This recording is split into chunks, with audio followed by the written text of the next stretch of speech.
من كان يريد الحياة الدنيا وزينتها نوفي إليهم أعمالهم فيها وهم فيها لا يبخسون۔ آج سورہ ہود کی آیت نمبر 15 سے بیان ہے۔ من کان یرید الحیات الدنیا وزینتها، جو لوگ صرف دنیا کی زندگی اور اس کی آسائش کو طلب کرتی ہیں، نوفی الیہم اعمالہم فیہا وہم فیہا لا یبخسون، تو ہم ان کے کل اعمال کا صلہ یہیں دیں گے، ان کے کل اعمال کا صلہ ہم ان کو یہیں دے دیں گے، اور یہاں ان کے صلے میں کوئی کمی نہیں کی جائے گی۔ کون لوگ؟ جو لوگ دنیا کی زندگی اور اس کی آسائش کو طلب کرتی ہیں، جو دنیا کی زندگی کے خواہش مند ہیں، جو دنیا کی زندگی کو طلب کرتی ہیں اور اس کی آسائشوں کے پیچھے دوڑتی ہیں، جو لوگ صرف دنیا کی زندگی اور اس کی آسائش کو طلب کرتی ہیں، تو اللہ پاک فرما رہے تو نوفی الیہم اعمالہم فیہا وہم فیہا لا یبخسون، تو ہم ان کے کل اعمال کا صلہ انہیں یہیں دے دیں گے، اور یہاں ان کے صلے میں کوئی کمی نہیں کی جائے گی۔ جو ان کا صلہ ہے ان کو یہاں پورا دے دیا جائے گا، پورا مل جائے گا ان کو صلہ۔ اولئک الذین لیس لہم فی الآخرہ، یہی وہ لوگ ہیں۔ کون لوگ؟ یعنی جو دنیا کی زندگی اور اس کی آسائشوں کو طلب کرتی ہیں، دنیا کی زندگی کو، تو ان کو یہاں ان کا پورا صلہ دے دیا جائے گا، اور ان کے صلے میں کوئی کمی نہیں ہوگی۔ اب ایک تو وہ لوگ ہیں جو دنیا کی زندگی کو طلب کرتے ہیں، دنیا کی آسائشوں کو طلب کرتے ہیں، ان کو ان کا صلہ پورا یہاں دے دیا جائے گا، ان کے صلے میں کوئی کمی نہیں ہوگی جو ان سے۔ اور آگے اللہ پاک نے اگلی آیت میں یہ فرمایا، اولئک الذین لیس لہم فی الآخرہ، یہی وہ لوگ ہیں جن کے لیے آخرت میں، اب رہی بات آخرت میں، اولئک الذین لیس لہم فی الآخرۃ الا النار، آخرت میں آگ کے سوا ان کے لیے کچھ نہیں ہے، آگ کے سوا ان کے لیے اور کوئی چیز نہیں ہے۔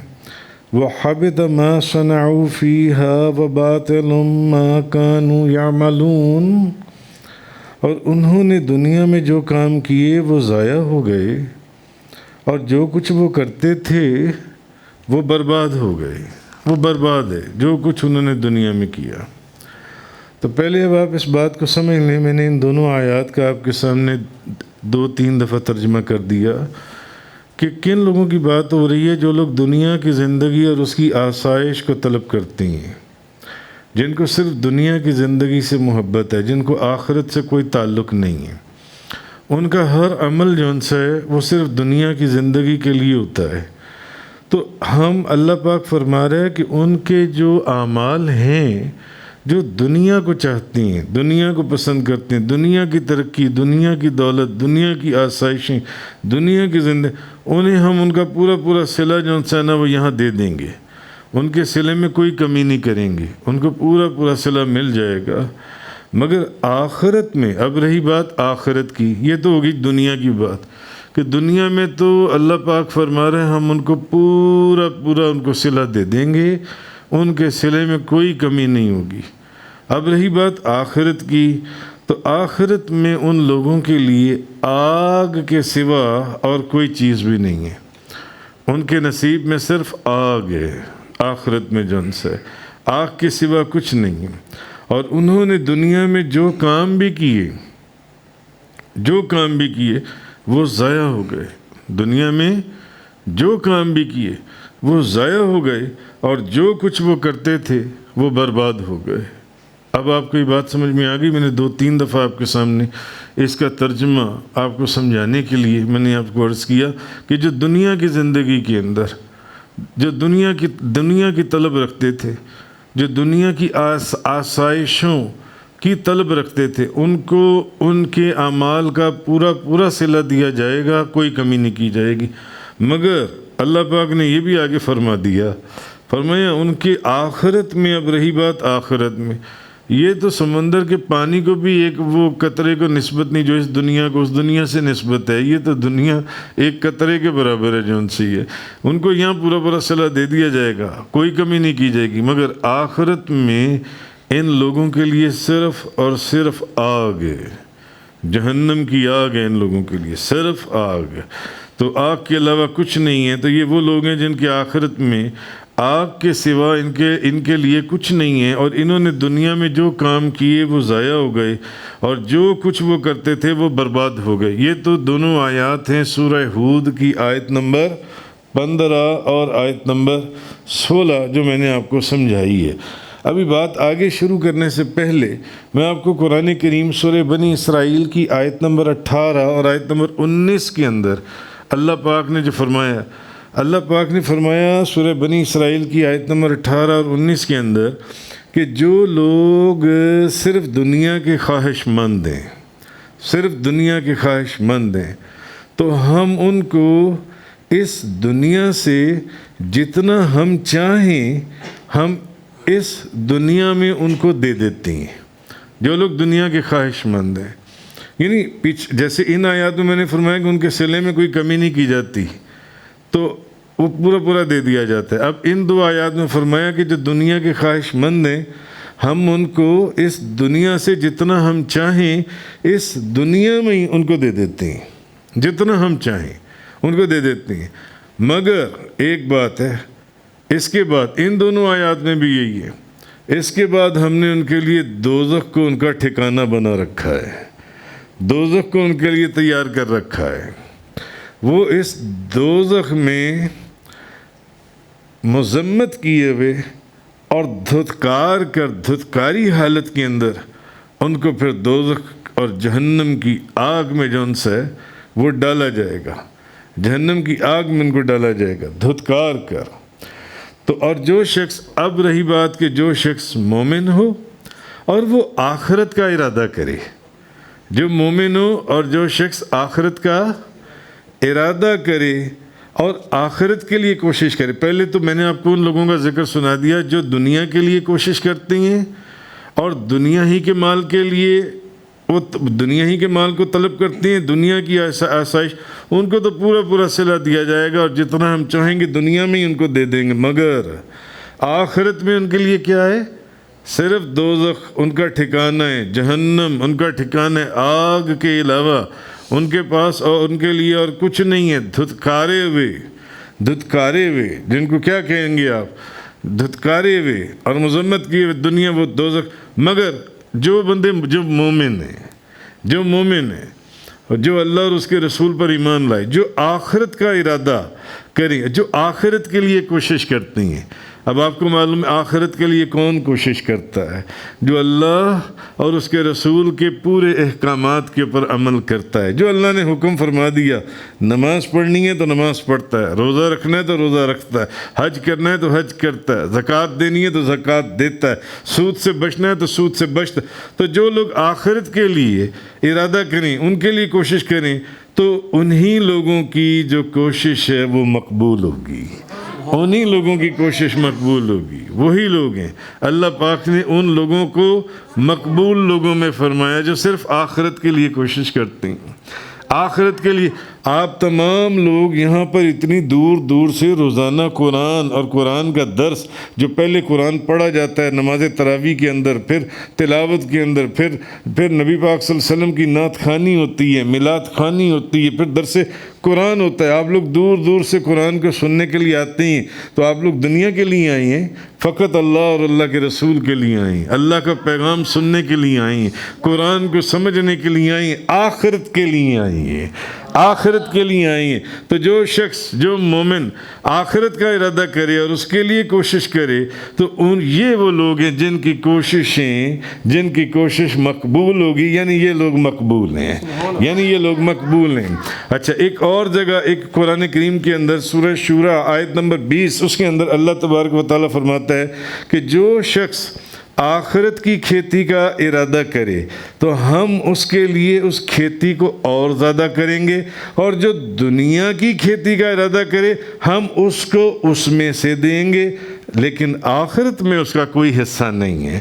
تو اب آپ کو یہ باتیں، یہ جو میں نے بے شمار آیات قرآن کریم کی آپ کو سنائی، کہ ان آیات کے اندر اللہ نے یہ فرمایا کہ جو تو دنیا کے لیے کوشش کرتا ہے، دنیا کی طلب کرتا ہے، دنیا کی آسائشوں کے پیچھے دوڑتا ہے، تو اس کو ہم اسی دنیا کے اندر اس کا اجر دیں گے جتنا ہم چاہیں گے، اس کا صلہ دیں گے، اور ان کے صلے میں کوئی کمی نہیں کی جائے گی. مگر آخرت میں ان کے لیے کیا ہے؟ صرف آگ اور صرف جہنم. ان کے لیے صرف آخرت میں جہنم اور جہنم کی آگ ہے.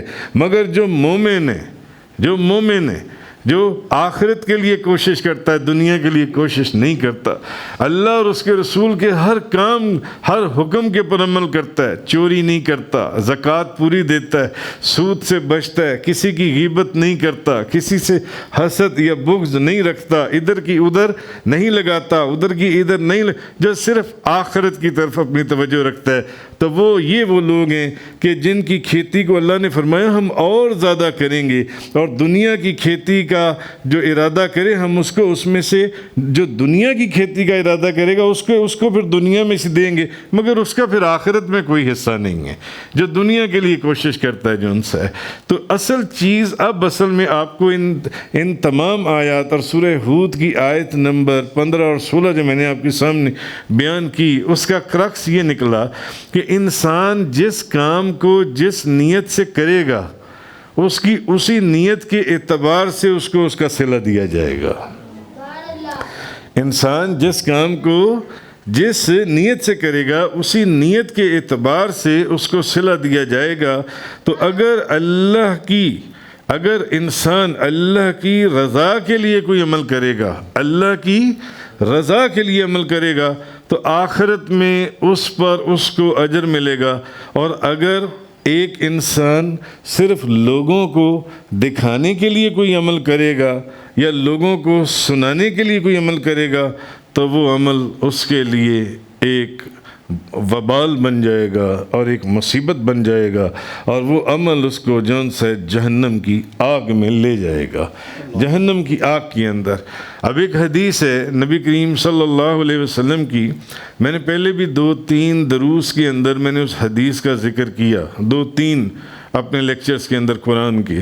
تو اب وہ حدیث جو سی ہے وہ ترمذی شریف میں بھی ہے، ابن ماجہ شریف میں بھی ہے، غالباً مسلم شریف میں بھی ہے، صحیح ستہ کی حدیث ہے. مختلف جگہوں پر مختلف اس کی عبارتیں جو سی ہیں نا، مختلف متن اس کے حساب سے وہ حدیث آئی ہے. حدیث کیا ہے کہ نبی کریم صلی اللہ علیہ وسلم کے ایک صحابی تھے جو سی ہیں کہ وہ فرماتے ہیں، ایک صحابی حضرت سفیان، وہ فرماتی ہیں کہ میں ایک دفعہ مدینہ منورہ گیا، تو میں نے مدینہ منورہ میں دیکھا کہ ایک شخص بیٹھا ہوا ہے اور اس کے گرد کچھ لوگ بیٹھے ہوئے، کافی لوگ بیٹھے ہوئے. تو میں نے کسی سے پوچھا، میں نے کہا کہ یار یہ کون بندہ بیٹھا ہوا ہے جس کے گرد اتنے لوگ بیٹھے ہیں اور لوگ اس کی پیاری پیاری باتیں سن رہے ہیں.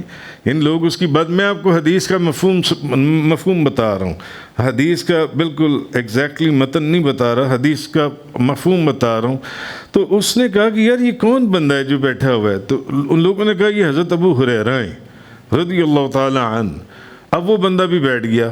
اب وہ دیکھتا رہا، جب لوگ حضرت ابو ہریرہ سے باتیں کرتے ہوئے جب لوگ اٹھ کر چلے گئے تو وہ بندہ حضرت ابو ہریرہ کے پاس آیا اور ان کے پاس بیٹھ گیا، اور حضرت ابو ہریرہ کو کہنے لگا، کیونکہ حضرت ابو ہریرہ نبی کریم صلی اللہ علیہ وسلم کی مجلس بے مثل اور بے مثال مجلس کے فیض یافتہ تھے، وہ بندہ حضرت ابو ہریرہ کو کہنے لگا کہ میں آپ کو اللہ کی قسم دیتا ہوں، آپ مجھے کوئی ایسی حدیث سنائیں جو آپ نے نبی کریم صلی اللہ علیہ وسلم سے خود سنی ہو، اور حضور نے آپ کو خود سے وہ حدیث جو سی ہے وہ سمجھائی ہو، اس حدیث کو آپ نے بہت سمجھا ہو۔ تو حضرت ابو ہریرہ رضی اللہ تعالیٰ عنہ فرماتے ہیں کہ ہاں، انہوں نے جب اس بندے کی بات سنی، انہوں نے کہا میں تمہیں وہ حدیث ضرور سناؤں گا، میں ضرور سناؤں گا۔ تو انہوں نے، اور جو میں نے حضور سے خود سنی تھی اور میں نے اس حدیث کو یاد رکھا تھا، تو جو میں نے حضور سے تنہائی میں سنی تھی، تو یہ کہا، اور حضرت ابو ہریرہ کا ایک دم رنگ جون سے وہ تبدیل ہو گیا، اور حضرت ابو ہریرہ جون سے وہ بے ہوش ہو گئے۔ وہ بندہ دیکھ رہا تھا، اس نے تھوڑی دیر کے بعد حضرت ابو ہریرہ پھر ہوش میں آئے۔ اس بندے نے پھر کہا، حضرت ابو ہریرہ کیونکہ مجھے آپ نے کہا تھا کہ میں کوئی ایسی حدیث سناؤں گا، ہاں میں تمہیں ایسی حدیث ضرور سناؤں گا جو میں نے نبی کریم صلی اللہ علیہ وسلم کے پاس ایک کمرے کے اندر تنہائی میں حضور سے سنی تھی، اور حضور نے مجھے وہ حدیث سمجھائی تھی، میں نے تنہائی میں وہ حدیث سمجھی تھی۔ یہ کہا، حضرت ابو ہریرہ پھر بے ہوش ہو گئے۔ وہ راوی کہتا ہے کہ میں نے پھر تھوڑی دیر کے بعد وہ ہوش میں آئے، تو میں نے پھر، انہوں نے مجھے دیکھا، انہوں نے کہا ہاں میں تمہیں وہ حدیث ضرور سناؤں گا جو حدیث میں نے نبی کریم صلی اللہ علیہ وسلم کی زبان اقدس سے خود سنی تھی، اور میں نے ان سے سمجھی تھی، اور تنہائی میں، اور میں تھا اور صرف حضور تھے، میں تھا اور صرف تاجدار انبیاء تھے، اور میں نے تنہائی میں حضور سے وہ حدیث سنی اور میں نے وہ حدیث سمجھی۔ تو یہ کہا، اور حضرت ابو ہریرہ پھر بھی ہوش ہو گئے۔ بعض روایتوں میں حضرت ابو ہریرہ 3 دفعہ بھی ہوش ہوئے، بعض میں حضرت ابو ہریرہ 4 دفعہ بھی ہوش ہوئے۔ جب چوتھی دفعہ بھی ہوش ہوئے تو آپ لڑکھڑاتے ہوئے اٹھے، آپ نے کہا ہاں میں تمہیں وہ حدیث ضرور سناؤں گا جو میں نے نبی کریم صلی اللہ علیہ وسلم کی بارگاہ میں نے تنہائی میں بیٹھ کر حضور سے سنی تھی اور سمجھی تھی، اور حضور اکیلے تھے اور میں اکیلا تھا، بس حضور تھے اور میں تھا۔ اور پھر آپ لڑکھڑاتے ہوئے اٹھے، اور جب طبیعت سنبھلی تو انہوں نے کہا کہ نبی کریم صلی اللہ علیہ وسلم نے مجھے ایک دن تنہائی میں یہ کہا تھا کہ ابو ہریرہ قیامت کا دن ہوگا، یعنی میں تمہیں ایک بات بتاتا ہوں قیامت کی۔ نبی کریم صلی اللہ علیہ، یہ علم غیب کی باتیں نہیں ہیں تو پھر کون سی باتیں ہیں؟ حضور قیامت کے حالات کتنے ہزار سال پہلے ہی دیکھ رہے ہیں جو ان سے، اور اپنے غلام اور پیارے صحابی کو پہلے ہی بتا رہے ہیں جو ان سے۔ تو نبی پاک صلی اللہ علیہ وسلم صحابہ کرام کے ساتھ ایسی راز و نیاز کی باتیں بھی کرتے تھے۔ تو حضور نے فرمایا ابو ہریرہ قیامت کا دن ہوگا تو اللہ تعالیٰ اپنے بندوں کو دیکھے گا تو ان کے فیصلہ کرے گا، اور حالت یہ ہوگی کہ ہر امت اور قوم گھٹنوں کے بل بیٹھی ہوئی ہوگی۔ تو اس قیامت والے دن جو سب سے پہلے 3 بندے بلائے جائیں گے نا، 3 بندے، ان میں ایک تو حافظ قرآن ہوگا، ایک حافظ قرآن ہوگا، اور ایک جو ان سے وہ کیا کہتی ہیں بڑا سخی ہوگا، اور تیسرا جو ان سے وہ ایک شہید ہوگا۔ یہ 3 بندے بلائے جائیں گے۔ تو اللہ تعالیٰ جو ان سے وہ پھر اس حافظ قرآن سے، وہ جو قرآن پڑھا کرتا تھا، اس سے پوچھے گا کہ کیا میں نے تجھے قرآن نہیں سکھایا تھا جو میں نے اپنے رسول پر نازل کیا تھا؟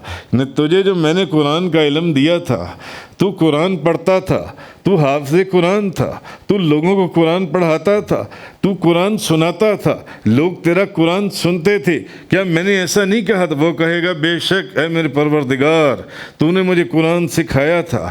تو اللہ فرمائے گا تو نے پھر اس قرآن، جب میں نے تجھے قرآن سکھایا تو پھر تو نے کیا کیا؟ وہ کہے گا کہ میں تو دن رات قرآن ہی تو پڑھتا تھا، میں قرآن ہی تو پڑھتا تھا رات دن، میں یعنی کہ لوگ سنتے تھے، میں سناتا تھا، میں تو رات دن قرآن پڑھتا تھا۔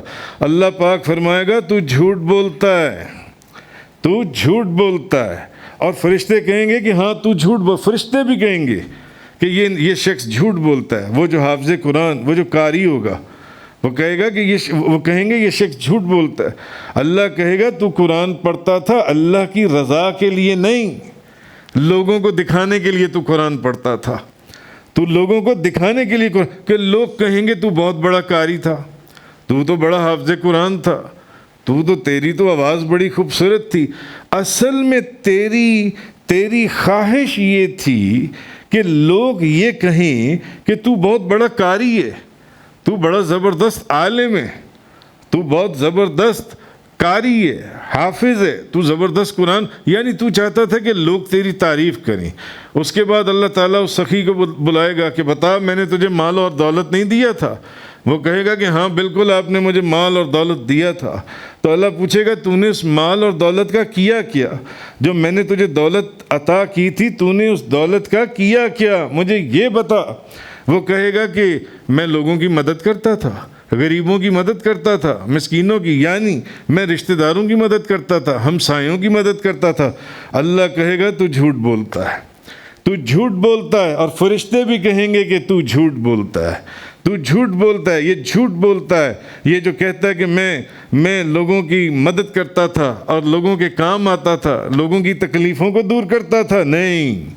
نہیں، اس کی یہ سارا کام اس کا اللہ کی رضا کے لیے نہیں تھا، اللہ کی رضا کے لیے نہیں تھا، یہ سارا کا سارا کام اس کا فقط اور فقط لوگوں کو دکھانے کے لیے تھا، لوگوں کو دکھانے کے لیے تھا اس کا سارا یہ کام، کہ لوگ کہیں گے کہ میں بڑا زبردست قرآن پڑھتا ہوں، میں بڑا وہ اس بندے نے کہا قرآن پڑھتا ہوں، اور میں لوگوں کے اندر بڑا میں پیسہ خرچ کرتا ہوں، میں ہسپتال بنواتا ہوں، میں مسجد بنواتا ہوں، میں مدرسہ بنواتا ہوں، میں کسی بچی کی شادی کرواتا ہوں، کسی کو حج۔ اللہ کہے گا تو جھوٹ بول رہا ہے، جھوٹ بول رہا ہے۔ فرشتے بھی کہیں گے کہ یہ جھوٹ بولتا ہے، یہ سارا کام یہ فقط اللہ کی رضا کے لیے نہیں، صرف لوگوں کو دکھانے کے لیے کرتا تھا۔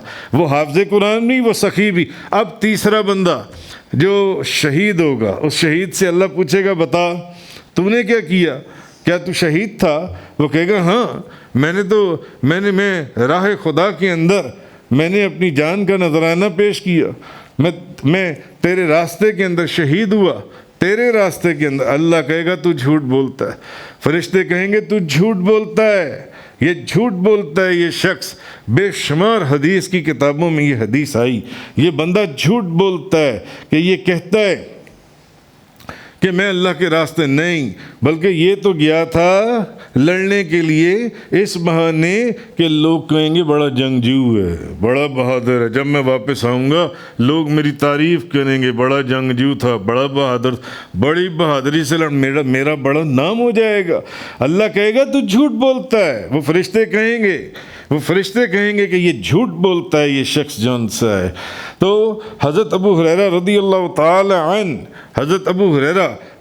تعالی عنہ آپ فرماتے ہیں کہ نبی کریم صلی اللہ علیہ وسلم نے پھر حضرت ابو ہریرہ فرماتے ہیں کہ نبی کریم صلی اللہ علیہ وسلم نے میرے زانوں کے اوپر ہاتھ مارا، اور حضور نے فرمایا اے ابو ہریرہ یہ وہ تین لوگ ہیں، ایک وہ حافظ قرآن، دوسرا وہ جو قرآن پڑھا کرتا تھا لوگوں کو دکھانے کے لیے، لوگوں کے اندر اپنا نام بنانے کے لیے، ایک وہ سخی جو مال خرچ کرتا تھا کہ اللہ کی رضا کے لیے نہیں، لوگوں کو دکھانے کے لیے کہ لوگ کہیں گے کہ میں بڑا سخی ہوں، میں بڑا لوگوں کی مدد کرتا ہوں۔ اور وہ حافظ قرآن، وہ اللہ کی رضا کے لیے قرآن نہیں پڑھتا تھا، وہ لوگوں کو دکھانے کے لیے قرآن پڑھتا تھا کہ یار اس کی آواز بڑی، یہ تو بہت بڑا حافظ ہے، یہ تو بہت بڑا قاری ہے، یہ تو بڑا کمال قرآن پڑھتا ہے۔ اور پھر وہ شہید جو صرف لوگوں کو دکھانے کے لیے اس جنگ کے اندر گیا کہ میں جو ان سے بڑا بہادر اور جنگجو لوگ مجھے کہیں گے۔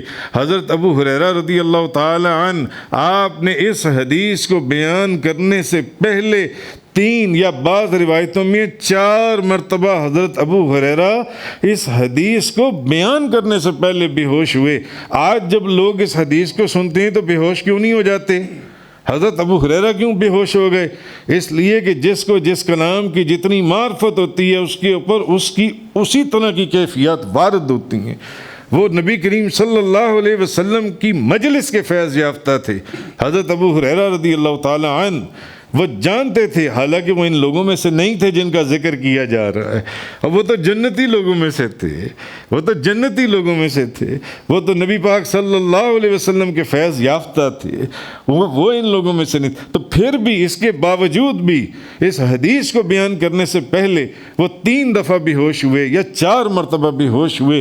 یہ حدیث ان کی زبان پر نہیں آ رہی تھی، اس کو بیان کرنے سے پہلے بھی ہوش ہوئے۔ حضرت ابو ہریرہ رضی اللہ تعالی عنہ تو آپ فرماتے ہیں یہ تینوں باتیں نبی پاک صلی اللہ علیہ وسلم نے بیان کرنے کے بعد حضور نے میرے زانوں کے اوپر ہاتھ مارا اور فرمایا اے ابو ہریرہ یہ ہیں وہ 3 لوگ، یہ 3 بندے ہیں، پہلے 3 بندے جو کل مخلوق میں سے، یعنی مخلوق میں سے اللہ تعالیٰ جن کو آگ میں ڈالے گا، اور یہ وہ پہلے 3 بندے ہیں جن کے ذریعے جہنم کی آگ کو بھڑکایا جائے گا۔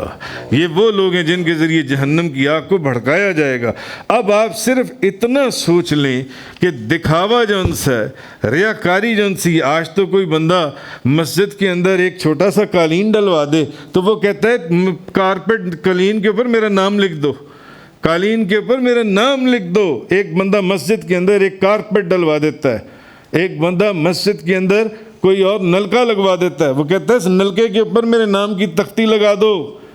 ایک بندہ مسجد کا دروازہ لگا دیتا ہے، وہ کہتا ہے اس کے اوپر میرا یہ نام لکھ دو۔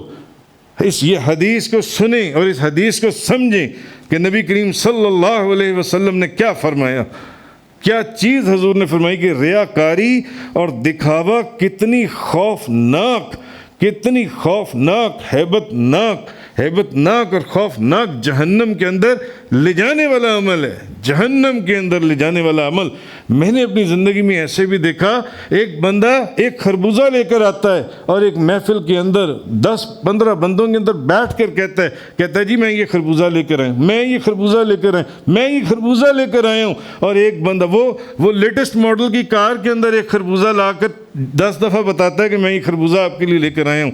اور ایک بندہ موٹر سائیکل کے اوپر آتا ہے اور مسجد مدرسے کے لیے یا دین کے کاموں کے لیے وہ اپنی زمین بیچ کر وہ 10 لاکھ روپیہ پکڑا کے چلا جاتا ہے، اور وہ کہتا ہے میرا نام بھی کسی کے سامنے نہ آئے، میرا نام بھی کسی کے سامنے نہ آئے کہ میں نے دین کی خدمت کے لیے میں نے 10 لاکھ روپیہ آپ کی خدمت میں پیش کر دیا، اللہ اور اس کے رسول، قرآن اور حدیث، تصوف اور روحانیت کی خدمت کے لیے میں نے یہ پیش کیا۔ آپ مسجد میں لگائیں، مدرسے پر لگائیں، آستانے پر لگائیں۔ کہنے کا مقصد یہ ہے نبی پاک صلی اللہ علیہ وسلم آپ نے ابو ہریرہ کے زانوں کے اوپر ہاتھ مارا، فرمایا ابو ہریرہ اور وہ کیسا وقت ہوگا، وہ کیا لمحات ہوں گے، وہ کیسی کیفیات ہوں گی۔ حضرت ابو ہریرہ فرماتے ہیں اس کمرے میں بھی اکیلا تھا اور حضور بھی اکیلے تھے، بس میں تھا اور حضور تھے، حضور فرما رہے تھے اور میں سن رہا تھا بس، اور حضور سمجھا رہے تھے اور میں سمجھ رہا تھا بس، میں حضور کی باتیں جو ان سے سن رہا تھا۔